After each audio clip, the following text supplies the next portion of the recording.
All right, so I prepared my canvas. I was gifted these canvases, but they were already painted with something, and I have many of them. Artists that was just basically practicing a lot of portraits, and they didn't know what to do with them, so they just gifted me these canvases, and I love to recycle them so they don't get wasted. And I had to paint um, gesso over it, so that's why it's like this. And it's not perfect, I could have sanded it and put more coats on it, but it's okay. And I'm just going to take my pencil. I like to work with mechanical pencils because you don't have to sharpen them. So I have this one. This is one of my favorite. I like the grip. It's just kind of nice round shape, and it's 0.5 thickness, and I like this one a lot. And the eraser on the other side still works, but I sometimes like to use just a really soft eraser for the pencil. And then I have another mechanical paper pencil, which I like a lot too, but it's metal, so it's fine. I kind of prefer the sort of lighter, rounder pencil. So this one is also, I think, 0.5. No, this one is a little bit bigger. I think this one is 0.7. This one is little, oh, this one is 0.9. So this is a very thin one. So sometimes I can interchange them if I want a little bit thicker pencil. So this is a little demonstration for Cinco de Mayo, the 5th of May in the Mexican history. And I wanted to kind of position her on my canvas. So I think this is where I'm going to put her head, sort of like in the center, but just a little bit off center. And as I'm watching her, her head is kind of coming down a little bit. So she's kind of like looking a little bit low. So I'm going to position her eyes here, and the other one here. She's kind of a sort of a downcast look, but you can't really tell much until you start playing with the shading. So even, her nose is kind of going down. You won't see her nostrils. You will just see the tip of the nose, and then her mouth.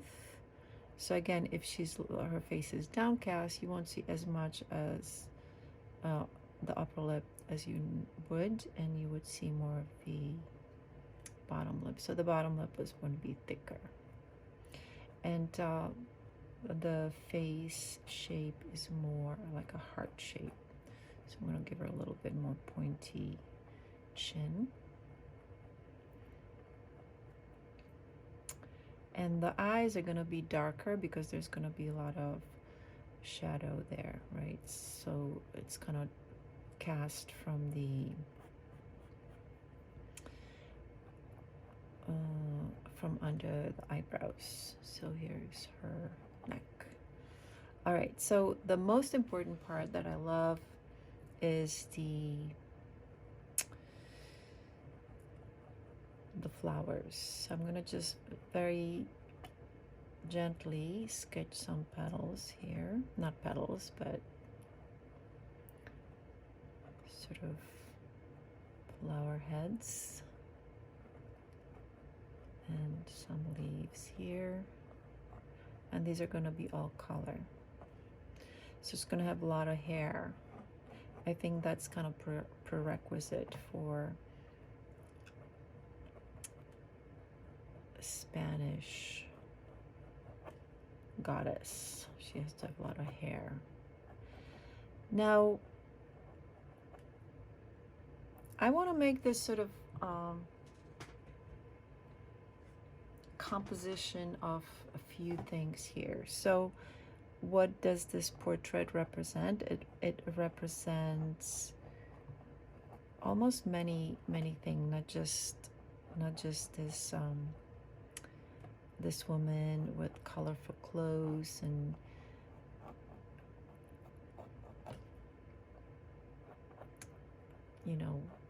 a lot of flowers and colors, which is part of it. It's part of Mexican art, but there's a lot of history. So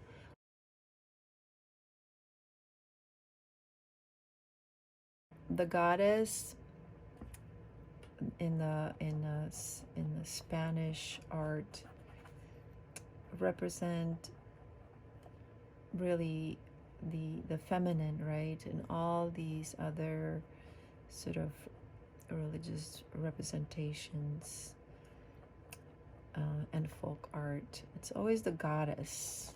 And she has many forms, but this particular one has something to do with Mary, Virgin Mary. And also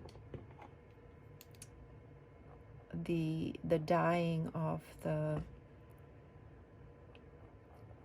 sort of the old ways and coming into the new ways of ourselves, I would think. I'm gonna sort of, so it always, if you look at it, there's always this crown, and this basically represents light. It represents the enlightenment of the Virgin Mary. And she, Virgin Mary, always holds sun, right? But in this case, she will actually hold a rose. So there's going to be a rose, the flame of the rose, the flame in the heart, the flame to transcend beyond death. And that's in many ways I'm just going to add my hand here that I collaged in. She will transcend the fear of death. You know, she will basically turn to spirit. And that's what Virgin Mary does. She gives us hope. And I'm kind of botching this hand here, making it too wide. It's looking like a fork a little bit. So I'm going to bring the fingers a little bit closer together. And I always just outline something really quickly, and then I go back to it because I can see what's wrong better if I come back to it later than if I try to figure out everything right away. So I try not to figure things out. So that's the one hand. And then the other hand was actually part of something else, but this actually works together. So I'll, explain that in how I did this, how I prepared my collage. So obviously I have to make up some of the dress to imagine what it would look like, because I'm going to add the sleeves. I'm going to, let's say the sleeve's going to be like this, and then hand is here. So as she was holding the flower with both hands. So I'm gonna have to figure this one out. So again, just very loosely. And this hand, I could still expose this one as well, and just kind of imagine what this hand would be like instead of giving her. So this would be the hand, and then from there will be something like this, where you would see the forearm going into the sleeve. And we can really just cover this up like this as well. So the hand is just kind of coming out of that sleeve, and then there's this sleeve here.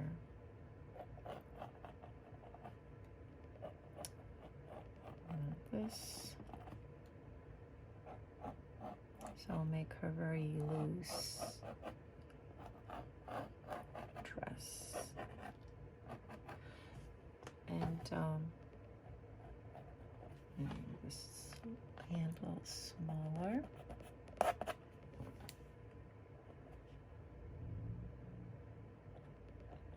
Can even make this finger go this way. And there's the thumb. I said I was going to make it small, and then I made it bigger. And this pinky finger will be definitely smaller.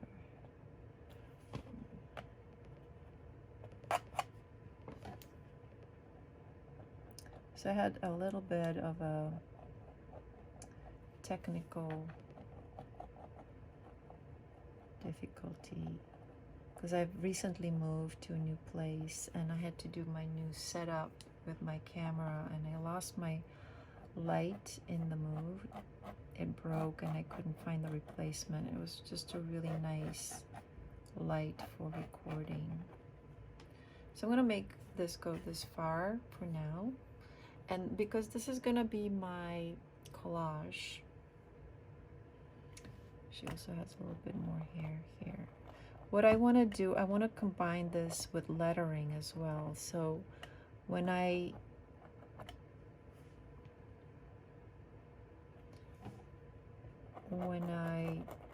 finish my portrait here, my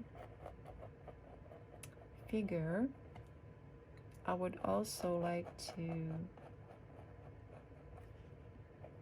so I want to shade it so that the shading will give me that shape of chest, so it doesn't look like it's flat. So I'll just do some shading in here.